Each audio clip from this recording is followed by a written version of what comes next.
never forget that warm April evening in 1940, when the first hint reached me that Cousin Willie had reappeared full-blown in the life of our little southern town of Fredericksville, Georgia. Until the moment he telephoned and invited me to supper, I hadn't even known I had a Cousin Willie.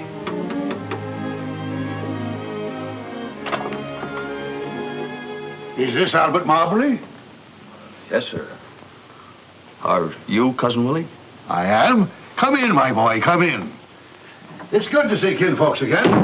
I used to know you when you were no taller than a duffel bag. Emma, here's your cousin Albert. Good evening, Albert. Hello, Cousin Emma. I didn't know you were going to be here. Oh, yes. Nothing would do Will but that I must keep house for him. You know, we were just talking about you. I declare Will's as full of curiosity as an old cat and tried to catch up on everybody and everything. Let's see, Cousin Will, you're, Your mother's second cousin, Albert. Of course, I remember. Mom talked about you. You sent us a bolo knife from the Philippines one Christmas. I did. Sit down, Albert. Supper will be ready any time now. Thanks. You back in Fredericksville for good now, Cousin Will? Well, I don't know. I've only been here a week. Hardly time enough to decide whether this is a garrison or a bivouac area. But you're retired, aren't you? Yes, Uncle Sam has turned the old horse out to graze. What may I offer you to drink, my boy? Well, if Cousin Emma doesn't mind. Oh, don't pay any attention to me. Orderly! I guess a little whiskey and branch water, anything else you say. Yes, sir? Well, 98. Good evening, Mr. Hal. I thought you were working down at the depot. Well, yes, I was till the colonel mobilized me up here. Orderly, bring us 2 rum Tampicos. Yes, sir. Going to get them. It's a nice place you have here. Comfortable quarters. But we were speaking of my retirement, Albert. I confess I've been looking forward to it merely as an assignment to a new post. A new command means a new point of view, new problems, new solutions. You must have a lot of old friends around here, Cousin Willie, enough at least for a good Saturday afternoon poker game. Yes, this post is not wholly without its social aspects. But first, Albert, tell me about Fredericksville. Well, there's nothing to tell. It's just like any one of 100 towns in Georgia. What's the population now? Oh, about 30,000. How many voted in the last election? 4,000 or 5,000, I'd say. You mean 25,000 took no part in the action? Well, you know how folks are around here. Politics and polite society just don't mix. They mixed when your grandfather was a boy. Perhaps Fredericksville is neglecting its history. Yes, sir. That road out in front was the very road over which the late General Sherman was expected to advance on Fredericksville in 1864. But General Sherman didn't come to Fredericksville, Will. True enough, Emma. Why didn't he? Didn't he think our town was as important as Atlanta? Lots of folks around here have never felt the same about Atlanta since he passed us by, had they, Cousin Emma? You aren't still expecting General Sherman, are you, Cousin Willie? Every populated center is always in danger, Albert. Call in your sentries and the enemy appears. A community's history is its family tree. Swell drink, Cousin Willie. Mess is ready, Miss Emma. All right. Just bring your drink along with you to the table, Albert. No use letting supper get cold just because Will's wound up like this. No, my boy, Fredericksville didn't spring up like a mushroom overnight out of the molded earth. It was wrested by steady hand and steady eye from the reluctant wilderness, wrested from a British king's tyranny, wrested from Sherman, wrested from the noxious mire of defeat and reparations. It is for us, the living, my boy, for you and me and every decent citizen in the community to see to it that Fredericksville does not forget that. Yes, sir. Try to keep it in mind.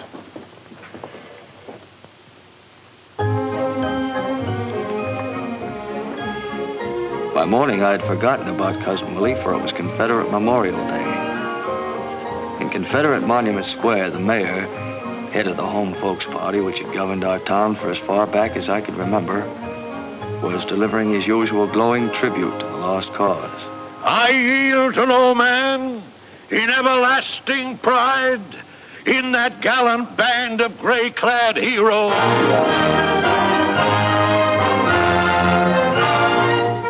With the mayor's salubrious phrases still ringing in my ears, I returned to my job under the leader. Say, how about handing this to Dewey? Sure. Thanks.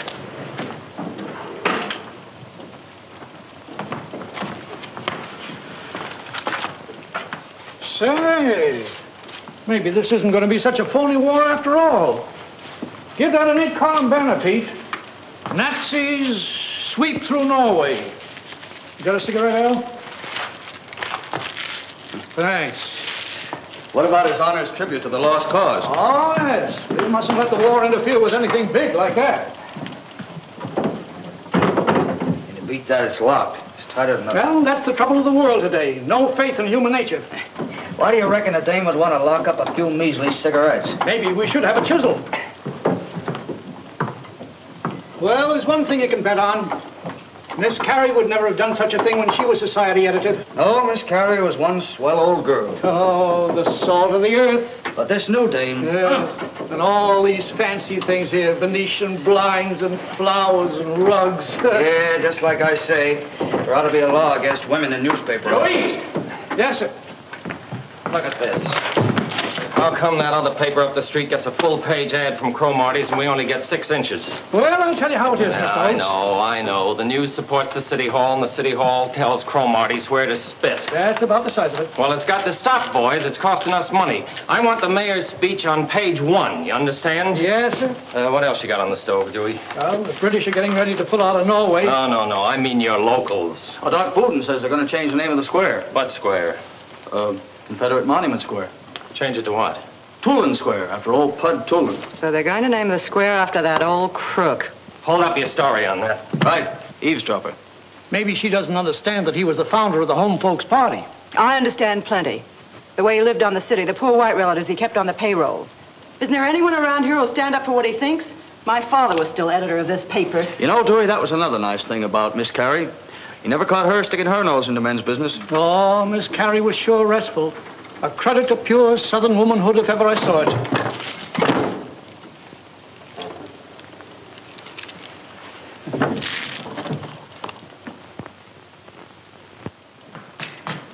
Dewey, I want a Sunday editorial on Pud Tulin. Pud Tulin? He's been dead for 20 years. Well, dig him up. Unless I miss my guess, here's our chance to get in solid with the folks down at City Hall. You know, hit the civic leader angle, talk about what he did for the city. 4 or 2. End it off on the note, the leader takes pride in joining its voice to the clamor for naming Monument Square after its benefactor and so forth. The time has come in the growth of the expansion of our city and so forth, however you feel it. Give it the works. But isn't that dynamite? Listen, I'm from Ohio. Maybe I don't feel the way you Southerners do about these things. I've got to think about the red and black ink on the books. My bosses sitting up in Chicago aren't worrying about what Stonewall Jackson did at Manassas. And let me see it before you set it up. I may want to add something. Be a mighty big surprise to old Pud, I'll bet.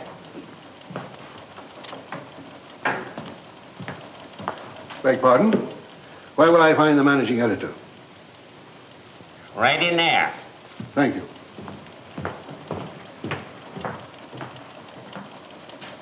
I'm Colonel Effingham, sir. W.C. Born Effingham, Colonel, United States Army, retired. Good morning, Colonel. Take a chair. Thank you. You're visiting in Fredericksville, Colonel? Not at all. I was born in Fredericksville. My father and my grandfather and my great-grandfather were all born in Fredericksville. John Effingham, Fredericksville is home. I see. My people have always been soldiers. My grandfather fell at Chickamauga, his grandfather at Saratoga. When Beauregard fired on Fort Sumter, my own father, unfortunately, was only 9. That was a little young. I myself was wounded at San Juan Hill. I was at the siege of Panama. For 50 years, Mr. Editor, the forces of civilization had been held at bay on the Isthmus, unable to join the waters of 2 great oceans. And do you know what blocked them? Gatling guns, mini-balls, superior forces, guerrilla bands, mosquitoes. Well, perhaps one of my boys could fix up a little story for Sunday. Stegomyia fasciata. For half a century, the enemy, less than 1/4 of an inch in stature, blocked the economic march of a nation of 100 million people. It was insupportable. Well, Colonel... We blockaded General Stegomyia to wit the mosquito. We cut him off from reinforcements. We hammered his communications. So you're back in Fredericksville for good now, Colonel? We sprayed his concentrations with oil. We screened his wells. We put 5th columns of fish in the water to attack his ammunition dumps. But more of that another day. What I'm leading up to, Mr. Editor, is the possibility of a column of war commentary in your paper. War commentary? War commentary? I've read both the leader and the news, and though I realize the news has the larger circulation, your former editor, Mr. Sam Dozier, was an old and honored friend of mine. Well, we couldn't offer you enough, Colonel. We're only a small paper. We haven't got much money to pay. Flood, sir, I don't want pay. I'm offering my services free. Well, I'd like to think it over. How can I get in touch with you? My telephone is 514, sir. Good day, sir. Good day, Colonel. For the lover, who is that guy? I'm proud to say I never saw him before in my life. Sometimes I wonder what I ever did to deserve things like this. What's the harm in trying it? Are you crazy? Oh, I know it wouldn't be as good as taking on another comic, but you're always looking for something to fill up that page, and he's a local guy. Column 2 or 3 times a week on the editorial page, Mike. But mosquitoes, his grandfather. I know, but this is a funny town, Earl. It's built around grandfathers and mosquitoes. You know, this war in Europe is picking up. Got a lot of people worried. We may be getting into it ourselves. Can't tell. In that case, a lot of the boys will be joining up. And after all, the old boy was a colonel in the United States Army. You don't get to be a colonel in peace times for nothing, you know. It might set well with a lot of folks to think we had a military expert right here in the paper. Yeah, that's... I think you ought to try it, Earl. What have you got to lose? Okay, I'll take a chance. Call it on the firing line. But if you ask me anytime you buy something for nothing, that's just what you get. Did you ever hear of a guy named W. Seaborn Effingham? What's he done? He's going to run a column in our little paper. Column? I didn't know I could write. Anybody can write, Bub. As long as we're going to do it, let's do it right. Build up the old guy 2 or 3 days before you start. Get a few informal shots of the author at work and at play. You better let me handle it. All right, take Jake along to get the pictures. No, I'll do it alone. 2 of us will make him nervous. 2 of us didn't make him nervous this morning. And for my personal information, find out the name of the last lunatic asylum he attended. I can tell him that now. Why, do you know the guy? That's my cousin Willie. Orderly! On the double. Orderly, our guest here wants a dog. Is there an animal on the post? There's old Buck, Colonel. Buck, I don't know him, but have him report here at once. Yes, sir. Oh, hello, Miss Emma. Oh, I don't know what Will's thinking about. This is the first time an Effingham has ever done such a thing. What'll people say? It's bad enough getting your name in the paper when you're born, or get married, or die. It's not my idea. He's a man of determination. Mr. Effingham men have always been men of determination. Hey, one. Hey. Attention.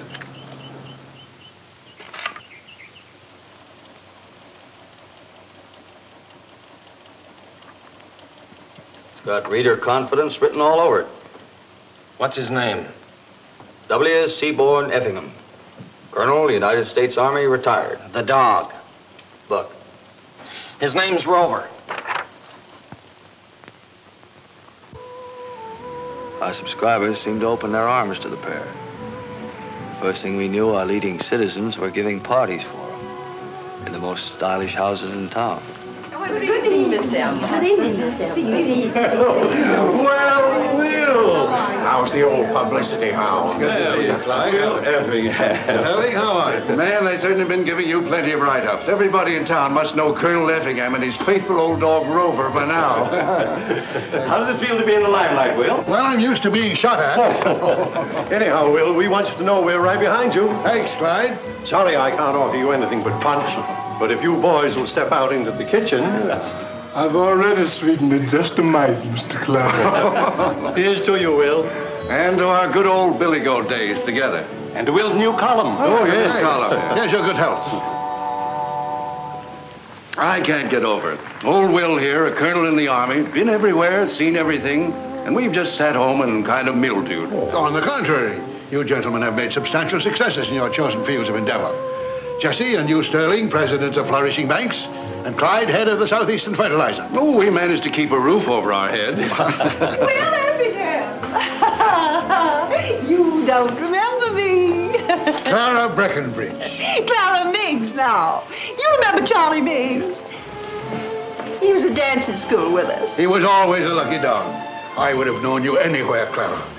Still the finest figure in Georgia. Oh, now, Will, there you go, the same old flatterer. I declare, I don't know how you ever escaped marriage. Colonel Effingham, I'm Ella Sue Dozier. I believe you knew my father, Sam Dozier. Sam Dozier, one of the most courageous editors Georgia ever produced. I rank him with Henry Grady. I'm delighted to know his daughter. Well, you probably see a lot of this little girl now that you're fellow workers. Fellow workers? I felt some Dozier had to be on the leader. It's a pleasure to join forces with you any day, my dear. To the ladies, under whose sheltering wings lives the valor of Fredericksville. Excuse me, Ella Sue. Oh, hello, Ed. Colonel Effingham, this is Mr. Edward Bland, professor of economics in the high school. Good evening. How are you, Colonel? Isn't this our dance? Oh, I'm sorry, Ed, but I've been saving this one for Colonel Effingham. Will you dance with me, Colonel? It's an honor, my dear.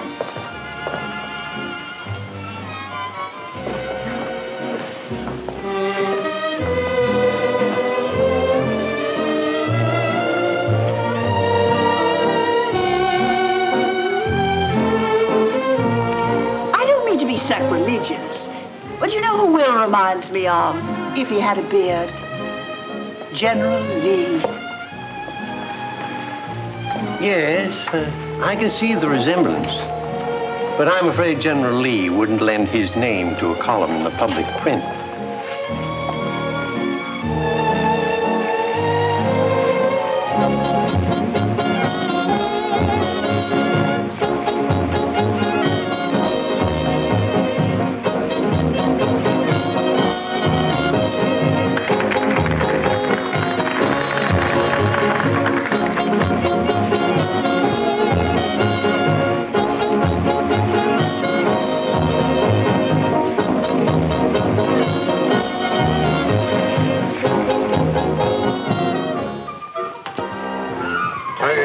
Turn ye from your evil ways. Amen. Brother, are you prepared? I am. Hallelujah. Hallelujah. The end of the world cometh, brother. Are you saved? I've been saved, brother. Hallelujah. Sin will ruin you. Hallelujah, don't I know it?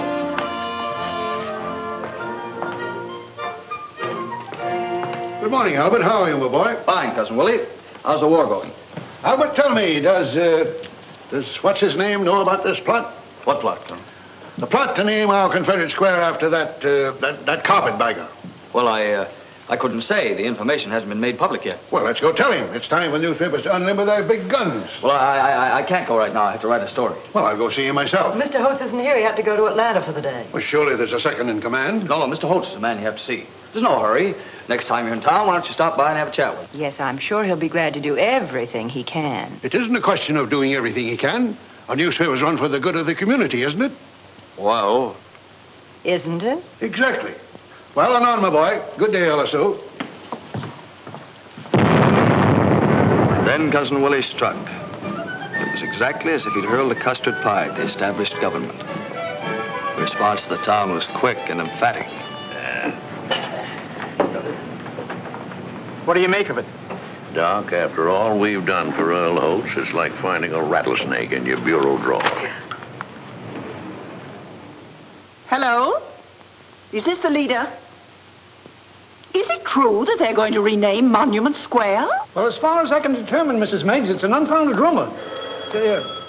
Thank you very much. Yes, we'll do everything we can. Steady desk. No, the colonel doesn't happen to be in at the moment. No. Mr. Holtz is the editor. Yes, he's the man you want to see. What's going on? Oh, I never read his tripe. I just hung it on the hook. I thought the old guy was going to write a war column. Holtz said to give him his head. Here, he's your cousin. Who is Bud Poulin? Never got through the 6th grade. Became interested in politics when working in the cotton mills. Set himself up as head of the home folks party. Robbed this city for 20 years. How does this compare with the contribution of our glorious Confederate dead? Steady desk. Isn't it horrible? Nobody complained about the city government for as long as I can remember. And just as peace and friendship and mutual understanding was taking place between them and us. Glad you liked it, ma'am. The United Daughters of the Confederacy congratulating us. Say, is this cousin of yours just a nut, or is he just a nut? Well, he doesn't understand. Trouble is, he's been in the Army for so long, he just doesn't understand the rest of the world. Give him a chance, he'll catch on. What are you and I going to use for money while he's catching on?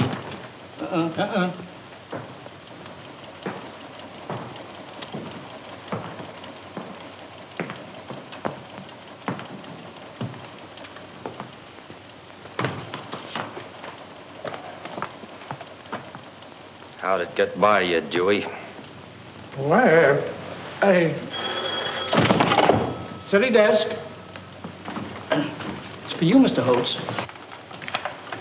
Hello. Mr. Holtz, this is Mrs. Clyde Manager. I just want to tell you how terribly pleased I am, how terribly pleased all my friends are with the position Colonel Effingham has taken on your paper in regard to the renaming of Confederate Monument Square. Thank you. Goodbye.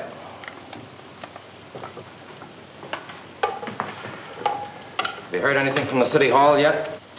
They wouldn't see it unless on the sport page. Seems to me, Mr. Holtz, that if this thing was signed by a special writer, it wouldn't necessarily represent the policy of the paper.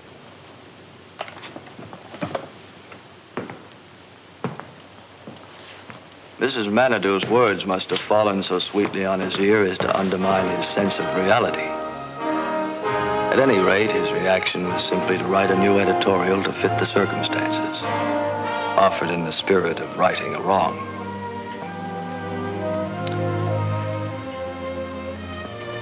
I read it with satisfaction as I ordered my sausage and hominy in the Manhattan Cafe.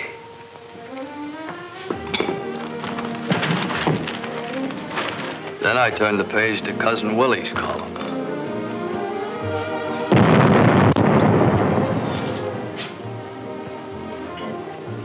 What's the matter? Coffee too hot? Listen, we shall not submit. It is not enough that we stand to the defense and hold the name of the square as it has been for near a generation. Let us improve the square. Oh. Picture, if you will, in a circle about that shaft of Georgia marble, 13 live oak trees. Wow. Ain't you feeling good, Al? Have you read what he's been up to now? Oh, I think that'll be nice. Nice shade. It's nice to see the leaves blown in the summertime. Look, every year or two, somebody brings up the question of the trees. Well, where'd we be without trees? You want this place to look like a country town? Well, anyhow, they're not going to do it. No use bringing the whole thing up again and trying to embarrass everybody. Well, gee, I never heard of a tree embarrassing anybody. What's the matter, Al? Are the begging burned? Now, you ever read this little piece called On the Firing Line? Yeah, sure, but we always read it. Sort of a nicer fella, huh? And look at the dog. My wife, she carried it from with a paper. What are you going to do about all those trees? Little something spent for beauty is a goodbye. Before I read what he says, I never know we had such interesting things in this town. You live in a place and you never know what happens way back. It makes you feel like somebody. You know, the old guy got something there.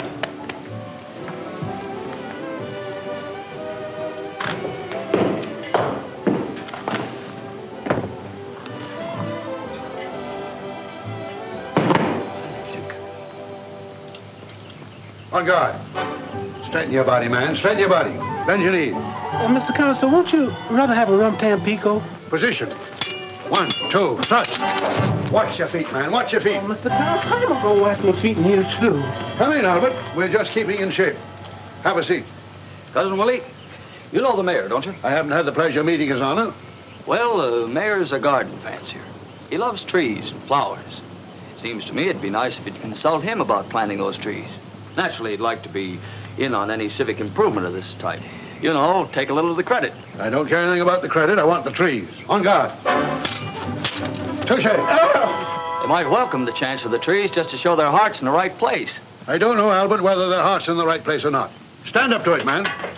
Mr. Consul, are you sure you don't want no rum Tampico? On guard. They're nice fellas. They're only trying to do what's right. Mustn't forget, Cousin Willie, that they haven't had the advantage of an education and travel and that sort of thing like some of the rest of us have had. You'll be surprised where some of those boys come from. Wouldn't surprise me at all, Albert. But I don't see why our biggest and most important project, the administration of government, should be handed over lock, stock, and barrel to a bunch of incompetents. On guard. But, Cousin Willie, I don't think you're quite giving the boys their due. Due? When we turned on the malarial mosquitoes in the canal zone, do you think the mosquitoes were not getting their due? On guard. Somebody has to run the government. The citizens won't do it. If it weren't for the Home Folks Party, there wouldn't be any government at all. Is it your impression, Albert, that these people are acting as trustees until such time as the citizens come of age and can take over the government themselves? Well, anyhow, I think you ought to have a chat with the mayor sometime. All right, I will. Orderly, bring the car, please. Can I drop you by your office, my boy? Well, you're not going to see the mayor right now, are you? As soon as I can change my clothes. Well, there's no hurry, Cousin Willie. Any old time will do. Son, when you get to be 65, it's a good time to hurry.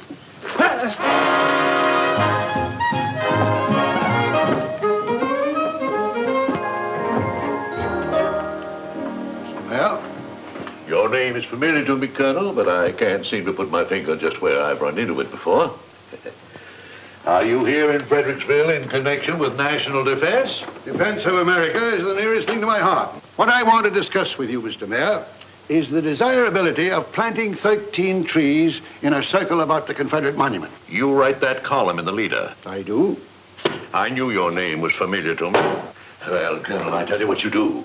Now, understand there's nobody in Fredericksville that loves trees more than I do. Any kind of beautification appeals to me. But there's a water main under Monument Square that might be disturbed, and you can't dig up a water main just to plant a few trees. Now, why don't you go see Mr. Clemmer, the city engineer? I couldn't do a thing without his approval. It's been nice to see you, Colonel. Anytime I can be of service. Good day, sir. See what I have to put up with? No gratitude. Sometimes I wonder why I ever let him put me up for bear in the first place. I don't blame you, Cousin Ed. And don't you Cousin Ed me around here. I'm enough to contend with without relatives. Look, Ed, you're making a mountain out of a molehill. The way to handle these nuts is to agree with them. Let him plant his trees. Are you crazy? Do you want to undermine the whole city government? No, certainly not, Doc. But while we're improving the park, planting the trees, we'll just go one step farther and improve the whole square by putting up the new courthouse. He'll think the whole idea is his. What do you think, Doc? By granny, I believe Joe's got something there. Yes, sir, Joe. I think we've hit the nail right on the head. From now on, this Effingham Colonel's playing second base on our team.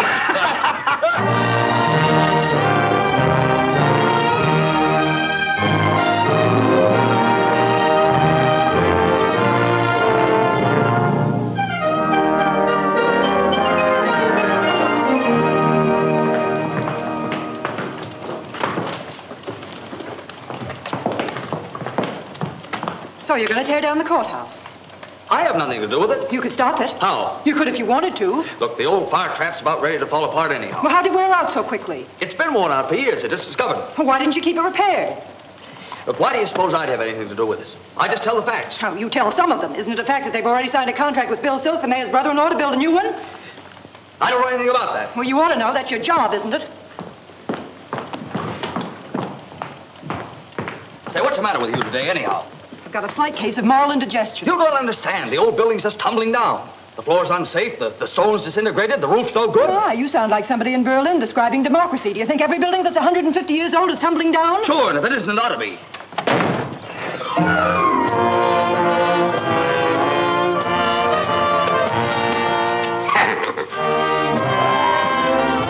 The end of the world coming, brother. Are you prepared? I will be as soon as our artillery comes into position.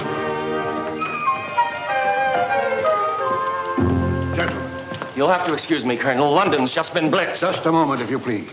May I presume to ask, what is the attitude of this newspaper regarding the destruction of that fine old landmark, our courthouse? Oh, later, Colonel, later. Dewey, get this set up.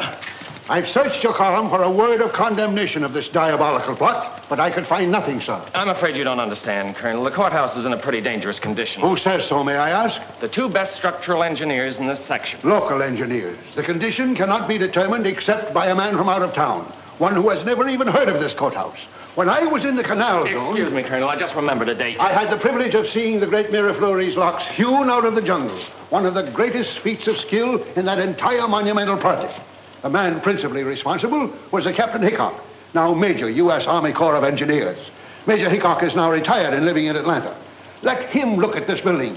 He'll tell you whether it's falling down or not. Colonel, nothing would give me more pleasure than to help in getting your friend this little job.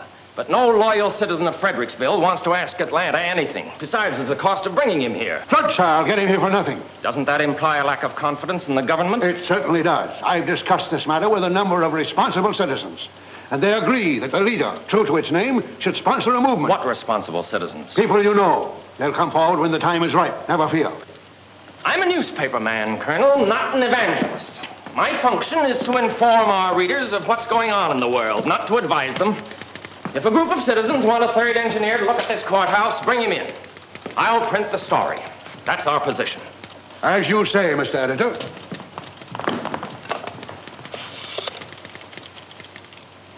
Long distance, please.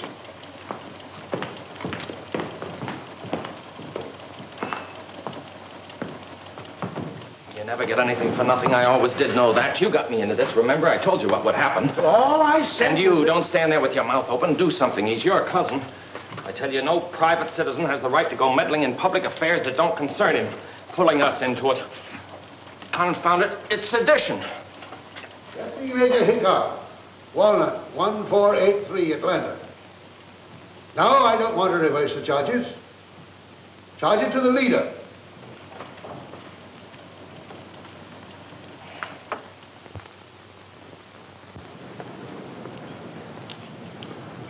Naturally, we didn't carry any build-up on Major Hickok's coming to Fredericksville.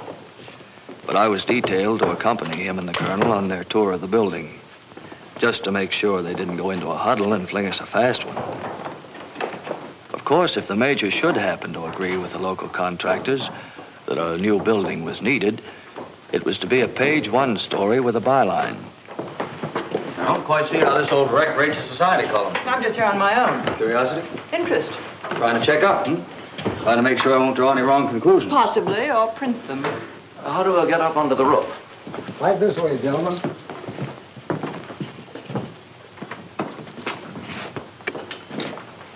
But mind yourselves. You can wait over there. Can I? Won't find anyone socially prominent up there. After you, my dear.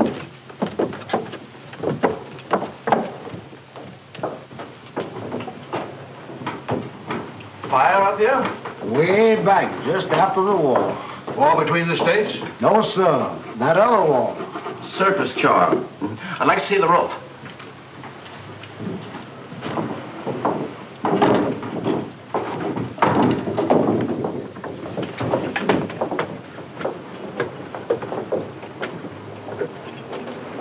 Give me a hand, will you? You don't want to go out there. You'll ruin your clothes.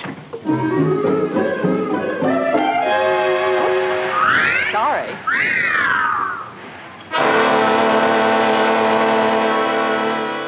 What's the matter with that Effingham colonel, anyhow? Bringing in that old has-been engineer from Atlanta. Is he a rat or something? Wait, let's get down to grassroots. What does this guy own? 5 acres in the country and a $500 Ford. But what sort of business is he in? Maybe we ought to inspect his plumbing. He's retired.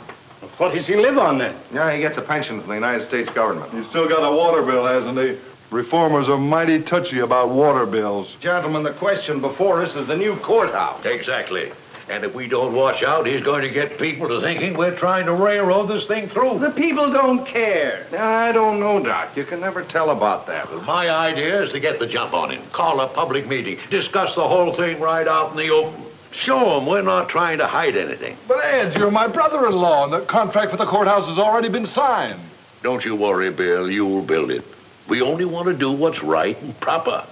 Besides, how many people came to the last public meeting? Yeah, must have been 15, counting you and me. That's a good idea, Chief. Let the public get it off its chest. The public hasn't got anything on its chest but a shirt.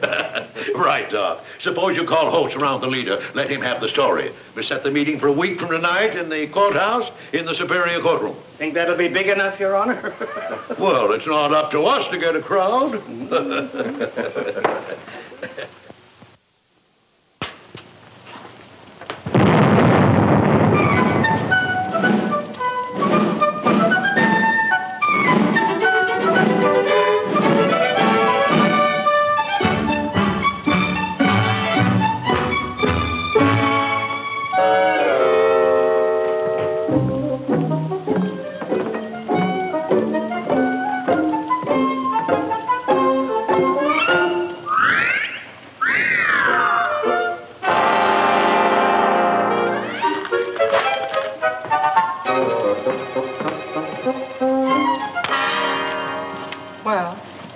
I don't like subtlety.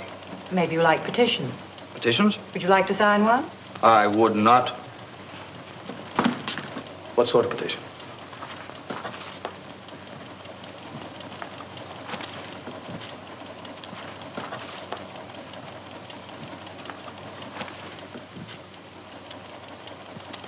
Listen, honey child, you've reached the age of reason. Do you really think free people in a free country are going to sign their commercial death warrants? I'm not asking you to sign. I asked you if you want to. I have nothing against the old courthouse. As a matter of fact, I have a personal attachment for it. Just think Cousin Willie's stirring up a lot of unnecessary trouble. He's stirring up a lot of trouble, all right. Sort of feel sorry for the old guy. He's like a rabbit, bouncing out of his nice briar patch and leaping lickety-split across the field under the muzzles of 12-gauge shotguns. More like a rabbit to sit cowering in his nest. Put it on the desk, will you?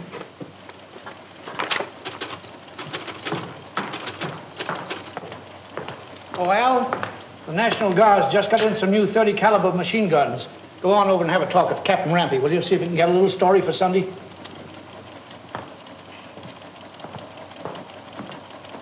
Well, it's water cooled. This is your water jacket, your hose, your water can.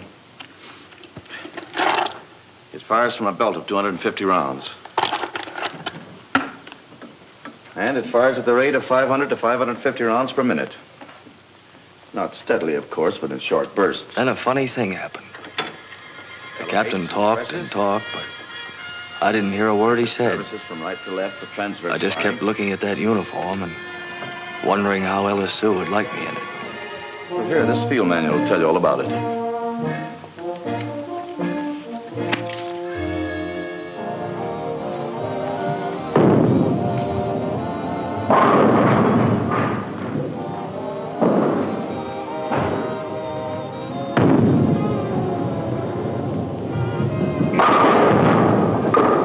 Not bad. Not at all.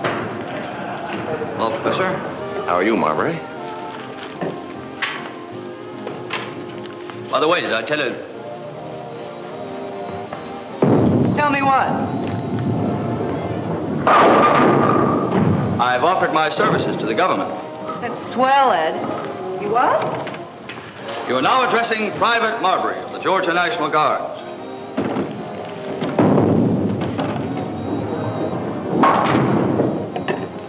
I don't understand. Nothing to understand. Democracy is threatened. I reach for my gun. It's as simple as that.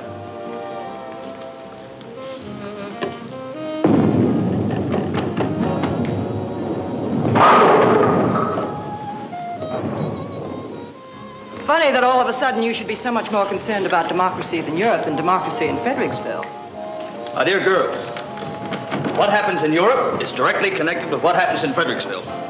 We can't isolate our town and forget all about Europe.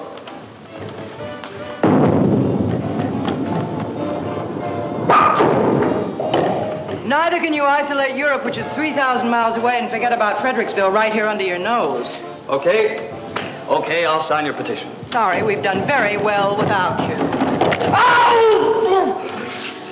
Hope it isn't your trigger finger.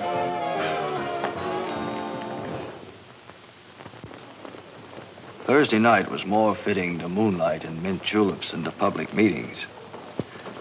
But to everyone's amazement, there was quite a turnout. We'll stay together, ladies. Mostly widows and old maid aunts. They know as much about running a town as a jackrabbit. Yeah, but they're the talky type.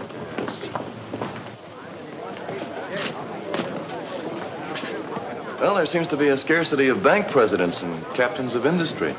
Where's Mr. Clyde Menadue? Probably in a dugout. He usually is when there's any shooting. Mrs. Meggs, ladies. Hello, boy. Mr. Mayor. The sooner we get started, the better chance we have of getting out of this place before it collapses. Just a minute, Mr. Mayor. If you please, sir. These ladies have not found seats. Oh, ladies, I think you'll find comfortable seats over by the window. I know you're all anxious to get through with this so you can go on about your own affairs. To the contrary, Mr. Mayor. This matter requires considerable discussion. There he goes.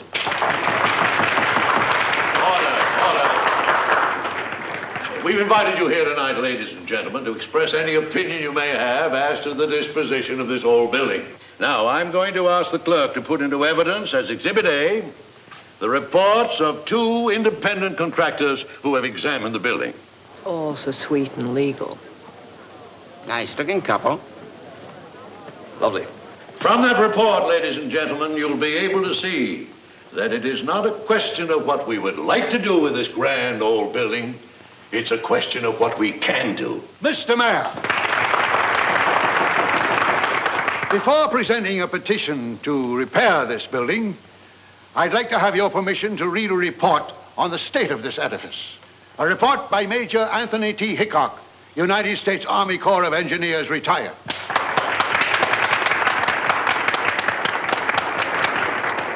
But we don't know anything about this gentleman. You've heard of the Miraflores locks, I presume, sir? Why, no, sir. I don't think I've ever heard of that particular brand. Have you heard of the Panama Canal?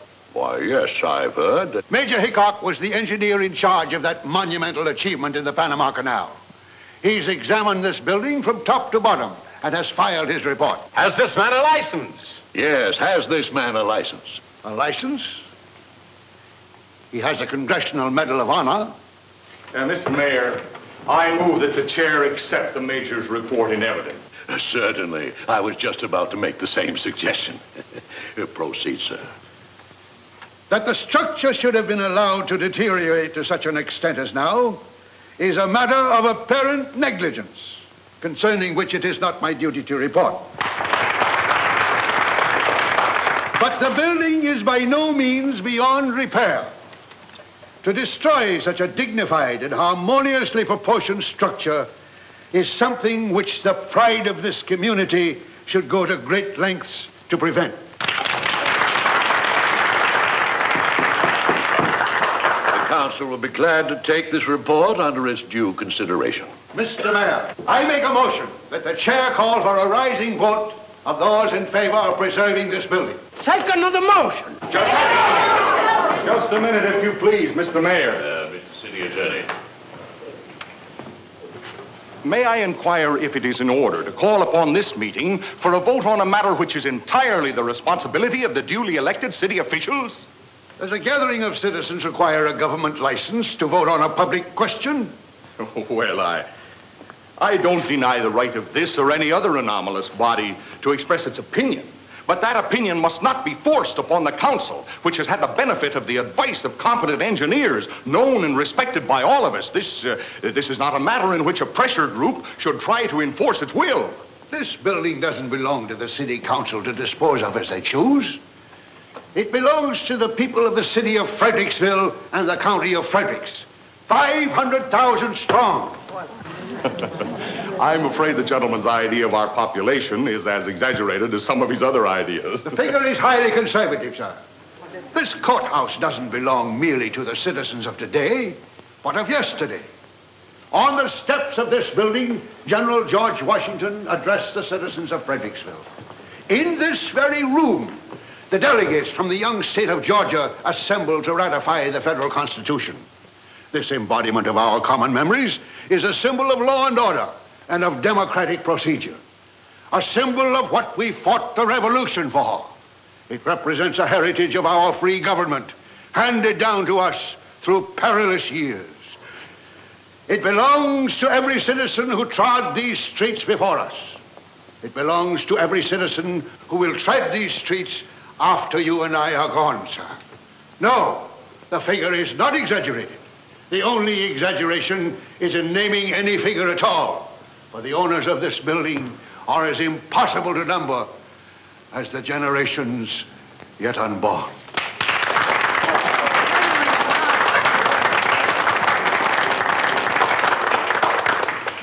The old boy's quite an orator.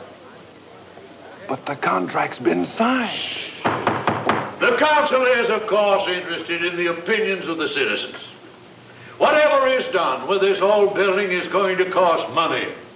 The taxpayers' money. And it is our duty to see that that money is well spent. Now, in order to either rebuild or repair, we will need WPA help. If a grant can be secured from the WPA, it will take care of 1/3 of the cost. But the WPA is not interested in repairing old buildings.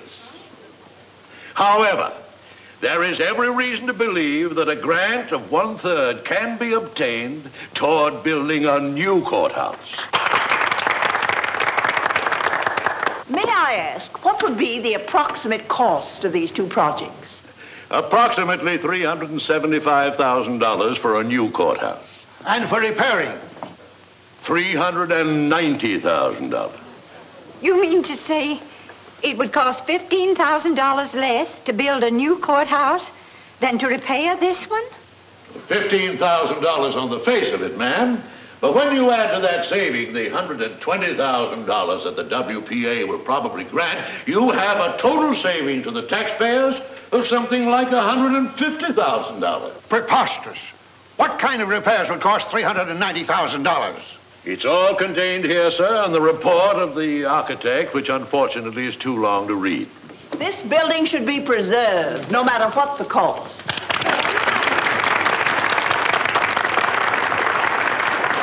I question the figures submitted for the cost of repairing this building. Objection noted, sir. Furthermore, no matter how much is spent on a new building, you cannot buy for it the history and dignity of this one. Unfortunately, the city government cannot be conducted on mere dignity. We are entrusted with a duty of providing the county with safe and proper means for carrying on its business. Has the WPA already agreed to grant $120,000 for a new courthouse? Why, I move the meeting be adjourned. I second the motion.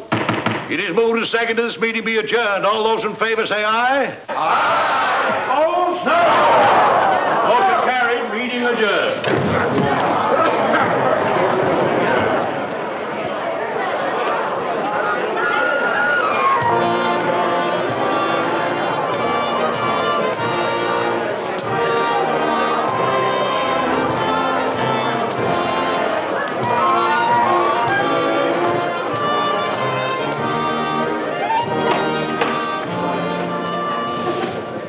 Cousin Emma. I hope this means he's going to lay off. He ought to know by now he can't do anything with these people. They have too much power. Why don't you steer him to raising roses or camellias or anything? Cousin Willie, have you a statement for the paper? You may say I have nothing but praise for the magnificent behavior of the troops. Well, at least I'm glad it's all over. There's been no order to sound retreat, madam. I'm scarcely mobilized.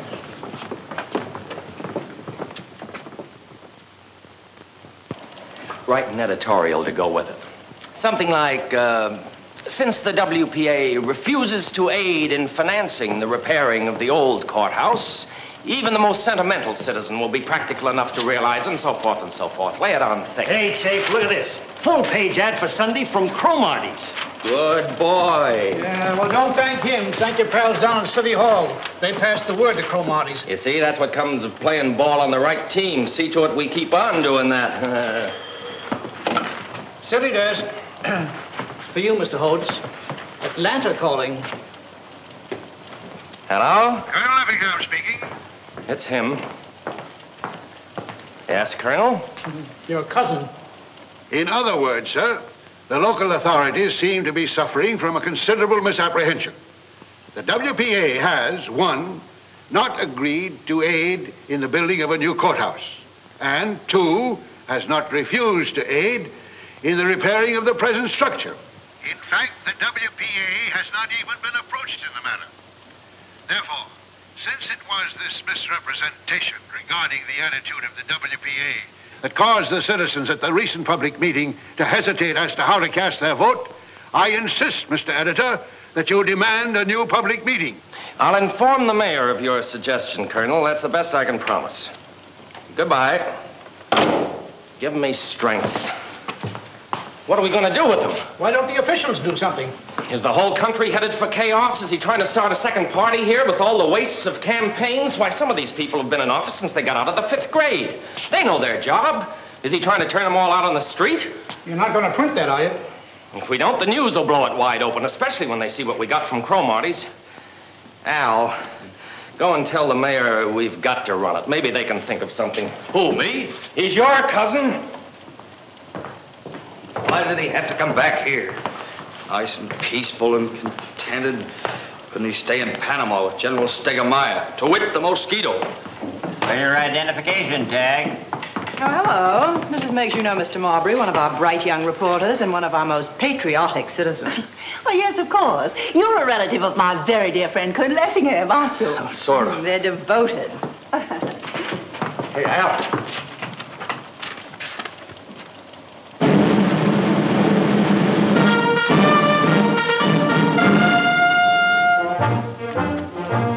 Congratulations. Thanks.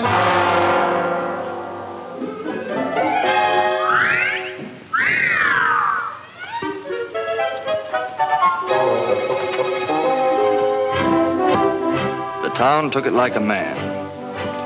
2 or 3 people called in about the meeting, but they were mostly just surprised or sorry. There was no suggestion of resistance.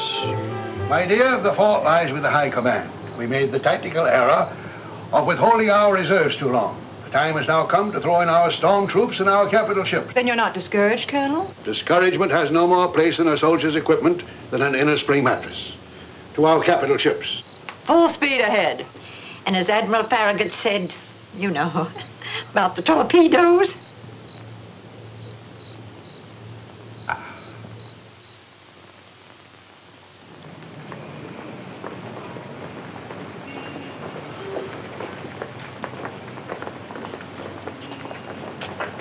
Top on the list of the colonel's reserves was his friend Sterling Tignor. Well, what do you want me to do, Will? I want you to help us save this fine old courthouse. It belongs to the people, and the people want it saved. Will, let me tell you something. I've been watching all this to do about the courthouse. It reminds me of somebody trying to open up a can of sardines with a pocket knife.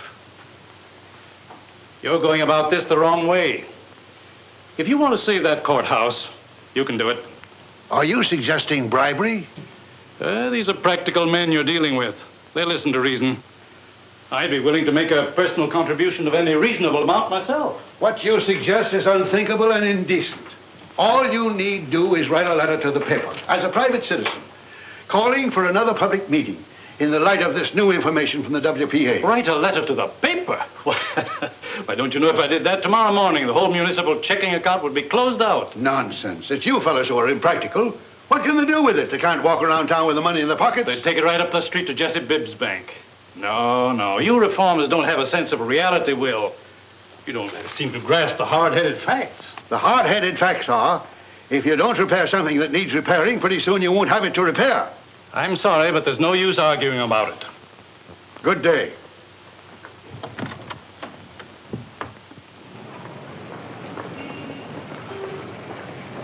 I'm sorry, Will, but you're making a mistake. A great mistake to antagonize these people. Antagonize? Do you advocate appeasement? No, but what you're proposing is that I stab my stockholders in the back. And that I'm most assured he will not do. What about all the widows and orphans who own stock in the Bank of Fredericksville? Fudge, sir. What about all the widows and orphans who own stock in the city of Fredericksville? What are you afraid of, man? No citizen has anything to fear from a politician. The young men of this town will be going off to war soon. They've volunteered to serve their country in time of war. When they come home, they must be prepared to volunteer to serve their community in time of peace. To confront every enemy of progress wherever he shows his head. What sort of example are we going to set them? I'm sorry you won't see this realistically, Will. Idealism is all right in its place. Idealism is everything, Jesse. Without it, you go stumbling along in the dark day after day. It's your match in the Dark Tower. Oh, romantic, then, whatever you want to call it. There's nothing more romantic in any of us than to think we are not romantic. We are such stuff as dreams are made on. Well, never mind. There's one man in this town who sees things the way I do. Clyde Manadoo. He can buy and sell the lot of you bankers, and you know it. I let him call the tune. We'll see if you fellas dance. Yes, sir, I should have consulted Clyde Manadoo in the first place. He'll put a stop to this invasion.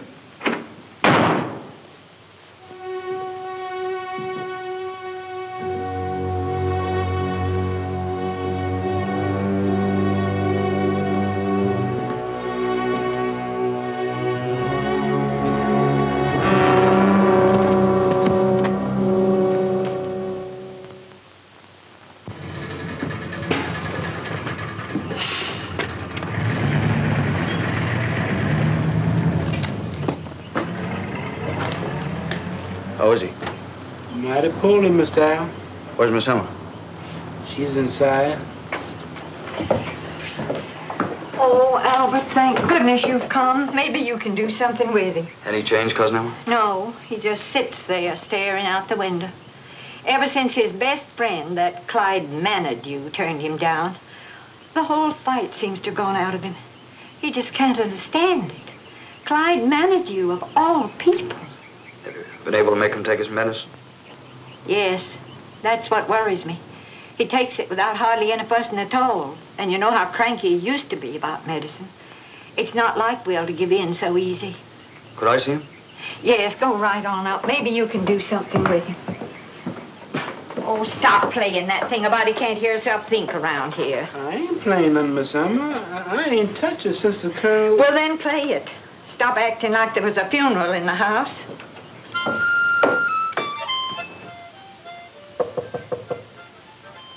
Come in. Hello, Cousin Willie. Step in, Albert.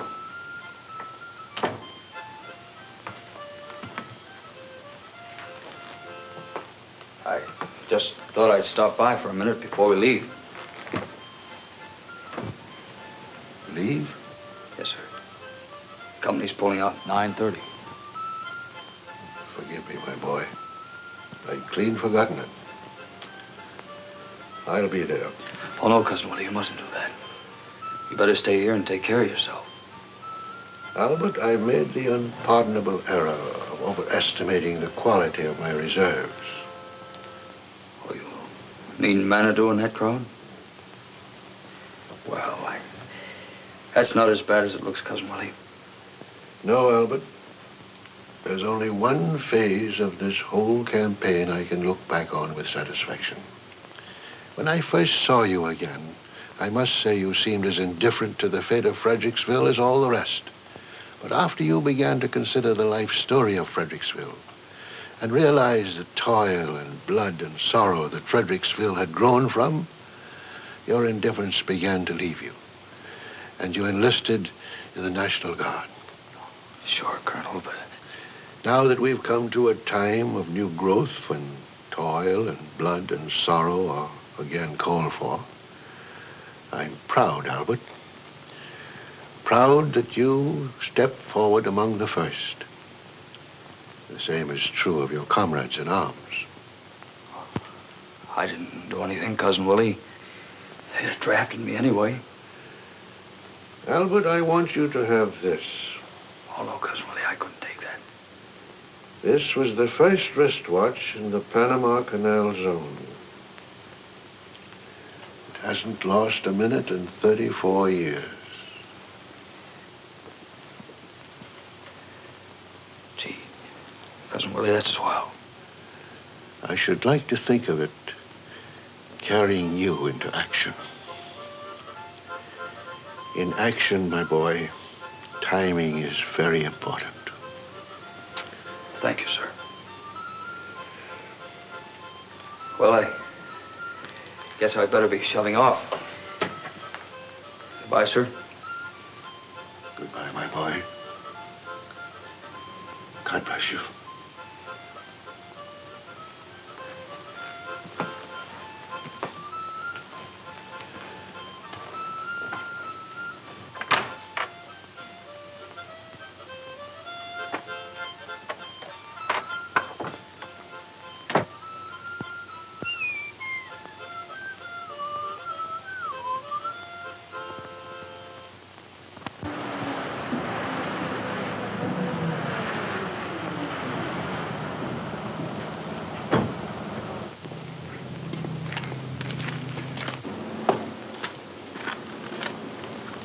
Hello, Dr. Evans. Oh, good afternoon, Albert.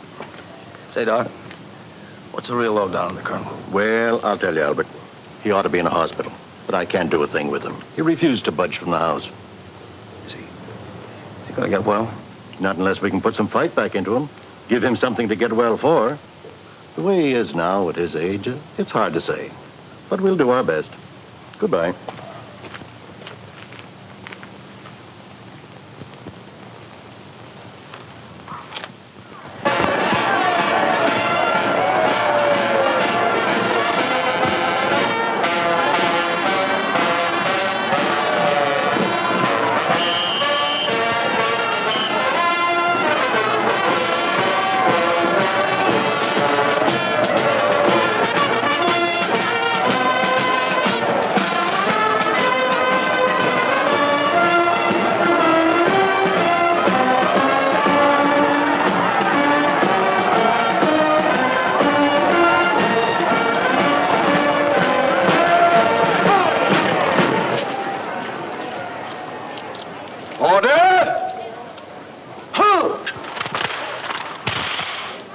Right! Please! First Sergeant.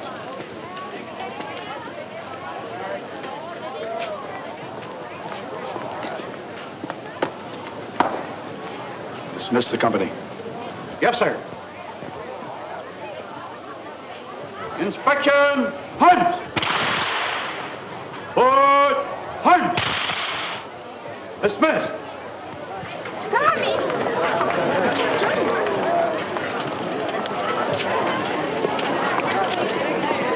Hello?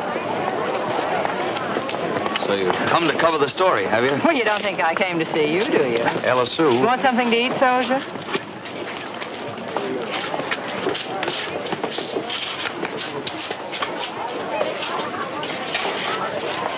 Have you a statement for the press?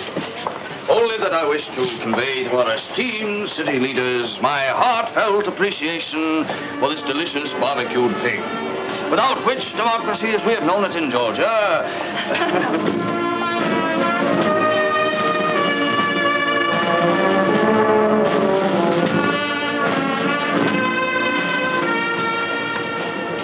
You know, I think you ought to hang a service star on the door of the society department. Why? You got me into this. Me? Thought you'd like the uniform. Oh, Albert, this is so sudden. Remember that day at the courthouse, up in the catwalk, when the wind blew your skirts up? Well, Albert, how sweet of you to notice. I guess that was a turning point in my life. Oh, I'd seen your legs before, but they never impressed me as being anything unusual. Just run of the mill. Suddenly, I realized there was something about them that didn't seem to fit in with that fresh little dame in the office who hid her cigarettes.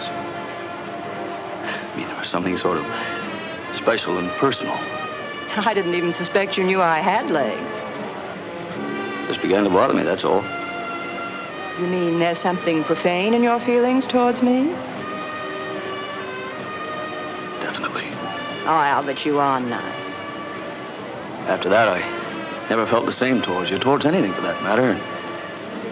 That I thought maybe you'd like the uniform. Why didn't you tell me? I reckon I couldn't figure out how to say it without getting serious. Seriousness won't hurt you. Oh, listen, honey child, I'm a Southerner. Seriousness is one thing I'm scared to death of.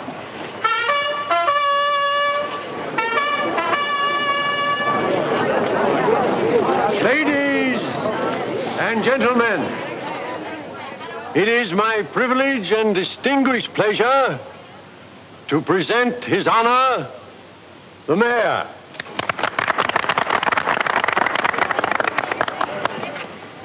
This is a red letter day in the glorious history of Fredericksville, when the sons of Georgia once more answer the call of duty. Words fail me to express the gratitude that we, the citizens of this community, feel for you young men who are going forth like your fathers of old to preserve and protect our way of life and the ideals of government of the people, for the people and by the people. Some of you may even be called upon to make the supreme sacrifice in defense of our ideals and our homes. But boys, I want you to remember this. You can always count on the folks at home. And when the war is won, you come marching back in triumph, you'll find the home folks right here waiting for you. And the home folks party.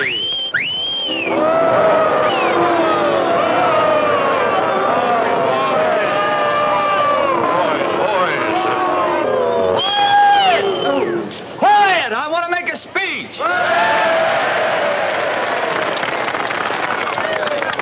I've listened to all the bunk I want to. We guys are going out to do a job that's got to be done. Maybe we won't get back in time for the next election. But when we do get back, we want to make sure that we're going to have something to say about what's going on around here. Too many of us have sat back like scared rabbits. We're scared to talk, scared to vote, scared to even look at things the way they are. But maybe by the time we get this job done, we won't scare so easy. more people heard Colonel Effingham than you thought. When an honest man speaks out, you'd be surprised how many people hear him. Maybe they're tired of political tricks and grabs and runarounds and shenanigans. Maybe they want that town run and not run down. And about this courthouse, leave it right where it is. See to it that it's fixed up by the time we get back. If it's not fixed up, we're gonna want to know why. And leave Monument Square alone, too. We had enough of pud tooling while he was here in person. Am I right, fellas?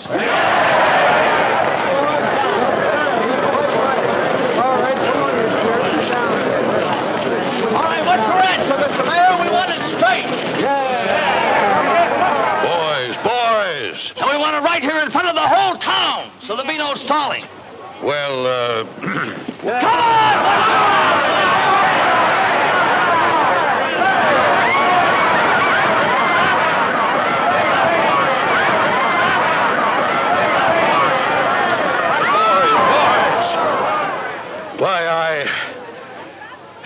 we promised. You know we wouldn't do anything to harm that grand old building. That's all we wanted to know. So long, everybody. Forward. Goodbye, Elson. Darling.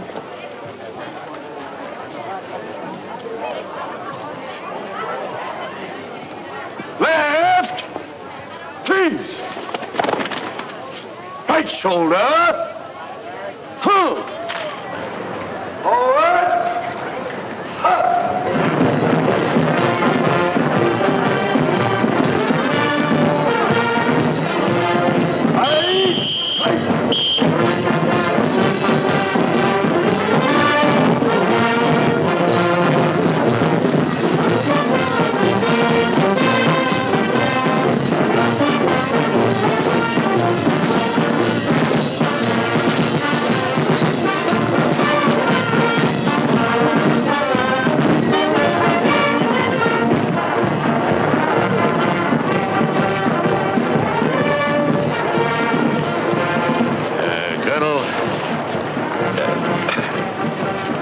I'm sorry, Will. I was wrong. From now on, you can count on me. And the others, too. Yes, Will. Good luck, Will. Colonel, if you want to hurry and get back on the job, we need you. Colonel? Great column, Dewey. I always said so. Oh, that's right, Earl. You did. Always.